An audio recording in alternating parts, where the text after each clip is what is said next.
Primeiro livro das Crônicas, capítulo 22. Então Davi disse: Neste lugar será construído o templo de Deus, o Senhor. Neste altar o povo de Israel deverá apresentar sacrifícios que serão completamente queimados. Preparativos para a construção do templo. Davi mandou que fossem reunidos todos os estrangeiros que moravam em Israel e os pôs para trabalhar. Alguns deles preparavam blocos de pedra para a construção do templo. Davi ajuntou uma grande quantidade de ferro para fazer pregos e braçadeiras para os portões de madeira e ajuntou tanto bronze que não foi possível pesar. E o povo de Tiro e de Sidom lhe mandou uma grande quantidade de toras de cedro. Davi pensou assim: o templo que o meu filho Salomão vai construir deverá ser esplêndido e famoso no mundo inteiro. Mas ele é jovem e sem experiência. Por isso eu preciso ajuntar o material necessário para a construção. Por isso Davi, antes de morrer, ajuntou uma grande quantidade de material. Ele mandou chamar o seu filho Salomão e ordenou que ele construísse um templo para o Senhor, o Deus de Israel. Davi disse: Meu filho, eu quis construir um templo em honra do Senhor meu Deus, mas ele disse que eu havia matado muita gente e feito muitas guerras. Portanto, por causa de todo o derramamento de sangue que eu causei, ele não me deixaria construir um templo para ele. Porém, Deus me fez uma promessa. Ele disse: Você terá um filho que governará em paz, porque eu farei com que ele viva em paz com todos os seus inimigos. O seu nome será Salomão, porque durante o seu reinado eu darei paz e segurança ao povo de Israel. Ele construirá um templo para mim, ele será meu filho e eu serei seu pai. Os seus descendentes governarão Israel para sempre. Davi continuou: Agora, meu filho, que o Senhor, seu Deus, esteja com você, para que você consiga construir um templo para ele, conforme ele prometeu que você faria, e que o Senhor, seu Deus, lhe dê inteligência e sabedoria para que você possa governar o povo de Israel de acordo com a lei dele. Se você obedecer a todas as leis que o Senhor deu a Moisés para o povo de Israel, tudo irá bem para você. Seja forte e corajoso, não desanime, nem tenha medo. Quanto ao templo, com muito esforço, eu ajuntei mais de 3.400 toneladas de ouro e mais de 34.000 toneladas de prata para serem usados na construção. Além disso, há uma quantidade tão grande de bronze e ferro que nem dá para contar. Também armazenei madeira e pedras preparadas, mas você deve arranjar mais. Para o serviço, você tem muitos trabalhadores. Há homens para trabalhar nas pedreiras, e há carpinteiros e pedreiros, e também uma grande quantidade de especialistas em todo tipo de trabalho em ouro, prata, bronze e ferro. Portanto, mãos à obra, e que o Senhor Deus o ajude.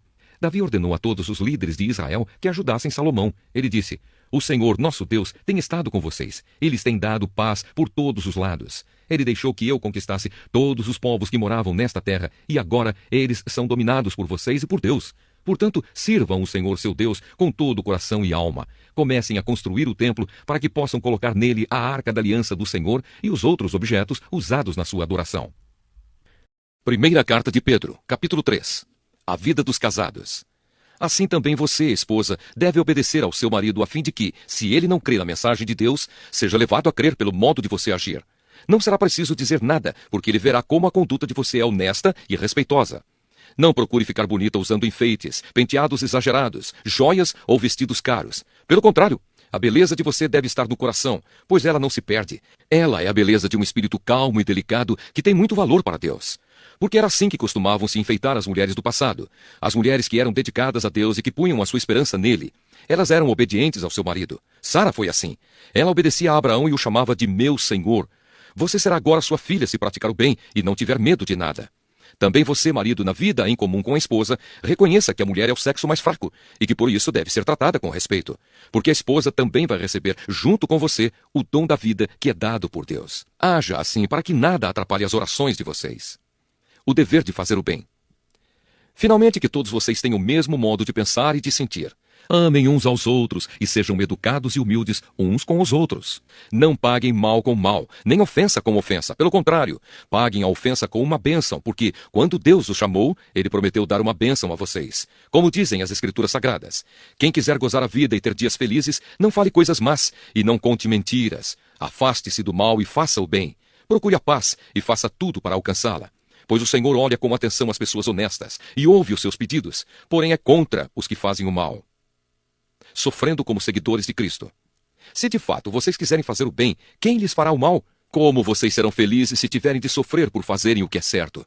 Não tenham medo de ninguém, nem fiquem preocupados. Tenham no coração de vocês respeito por Cristo e o tratem como Senhor. Estejam sempre prontos para responder a qualquer pessoa que pedir que expliquem a esperança que vocês têm. Porém, façam isso com educação e respeito. Tenham sempre a consciência limpa. Assim, quando vocês forem insultados, os que falarem mal da boa conduta de vocês como seguidores de Cristo ficarão envergonhados. Porque é melhor sofrer por fazer o bem, se for esta a vontade de Deus, do que por fazer o mal. Pois o próprio Cristo sofreu uma vez por todas pelos pecados. Um homem bom em favor dos maus para levar vocês a Deus. Ele morreu no corpo, mas foi ressuscitado no espírito, e no espírito foi e pregou aos espíritos que estavam presos. Estes eram os espíritos daqueles que não tinham obedecido a Deus, quando ele ficou esperando com paciência nos dias em que Noé estava construindo a barca.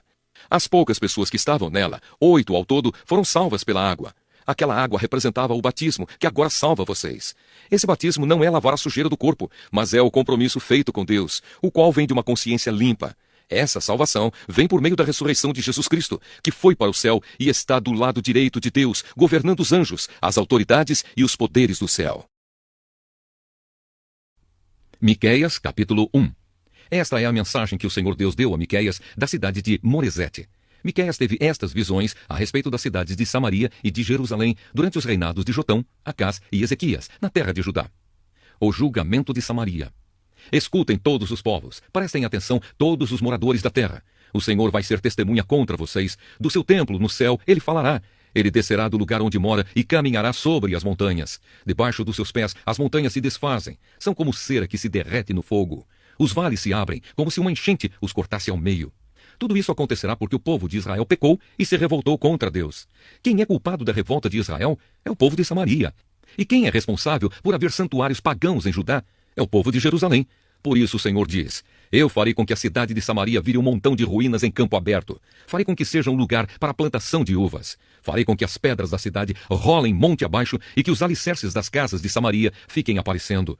Todas as imagens serão destruídas, toda a riqueza conseguida à custa das prostitutas dos seus templos pagãos será queimada e todos os ídolos virarão um monte de ruínas. Tudo o que foi comprado com dinheiro das prostitutas será usado para pagar as prostitutas em outros templos pagãos. Os inimigos chegam perto de Jerusalém. Por isso eu choro e grito de dor, e em sinal de tristeza ando descalço e nu, uivando como uma raposa e soltando gritos de dor como uma avestruz. Pois os ferimentos do povo de Samaria não podem ser curados. A destruição já atingiu Judá e está perto de Jerusalém, onde vive o meu povo. Não contem em Gate a nossa derrota, nem comecem a chorar. Povo de Bet-Leafra, role no chão em sinal de desespero. Moradores de Safir vão nus e envergonhados para o cativeiro. Os que vivem em Zaanã não devem sair da cidade. Quando ouvirem o povo de Bet-Ezel chorar, vocês saberão que eles não os podem ajudar. Os que moram em Marote esperam ansiosos por socorro, pois o Senhor fez a desgraça chegar bem perto de Jerusalém. Moradores de Laques, atrelem os cavalos aos carros. Vocês fizeram o mesmo que os israelitas, isto é, levaram o povo de Jerusalém ao pecado. Portanto, povo de Judá, diga adeus à cidade de Moresete-Gate. O povo da cidade de Axibe será uma armadilha para os reis de Israel. O Senhor Deus diz: vão entregar a cidade de Maressa nas mãos do inimigo, e as autoridades de Israel irão se esconder na caverna que fica perto da cidade de Adulã. Povo de Judá, corte os cabelos e rape a cabeça em sinal de tristeza, pois os seus filhos queridos serão levados como prisioneiros para longe da sua pátria. O Evangelho de Lucas, capítulo 10. A missão dos 72. Depois disso, o Senhor escolheu mais 72 dos seus seguidores e os enviou de 2 em 2, a fim de que fossem adiante dele para cada cidade e lugar, aonde ele tinha de ir. Antes de os enviar, ele disse: a colheita é grande, mas os trabalhadores são poucos. Por isso peçam ao dono da plantação que mande trabalhadores para fazerem a colheita. Vão, eu estou mandando vocês como ovelhas para o meio de lobos. Não levem bolsa, nem sacola, nem sandálias. E não parem no caminho para cumprimentar ninguém.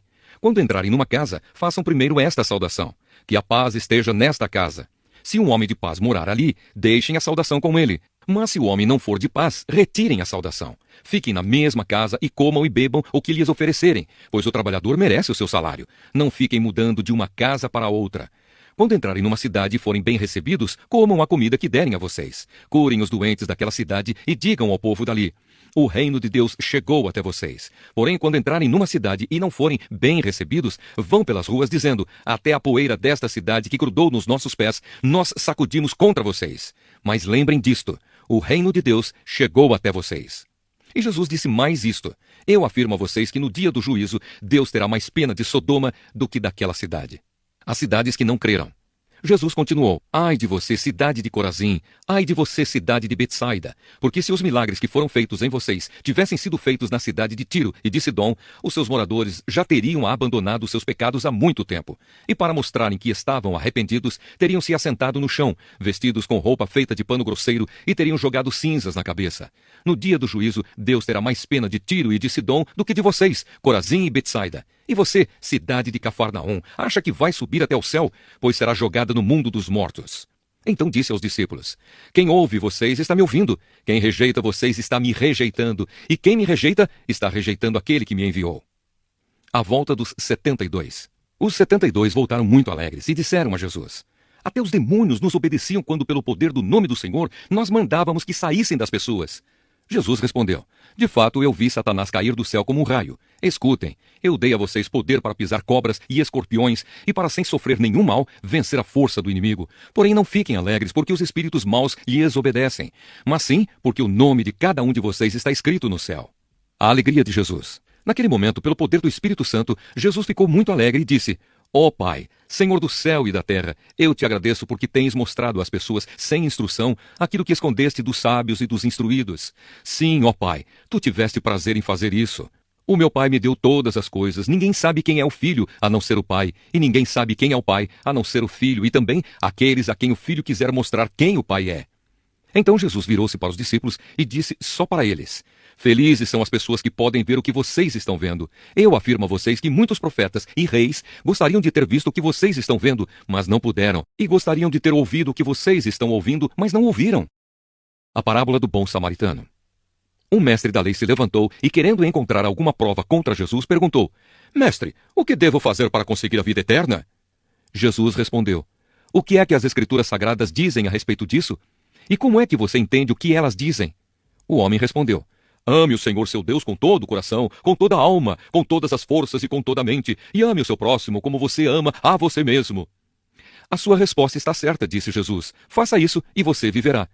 Porém, o mestre da lei, querendo se desculpar, perguntou: Mas quem é o meu próximo?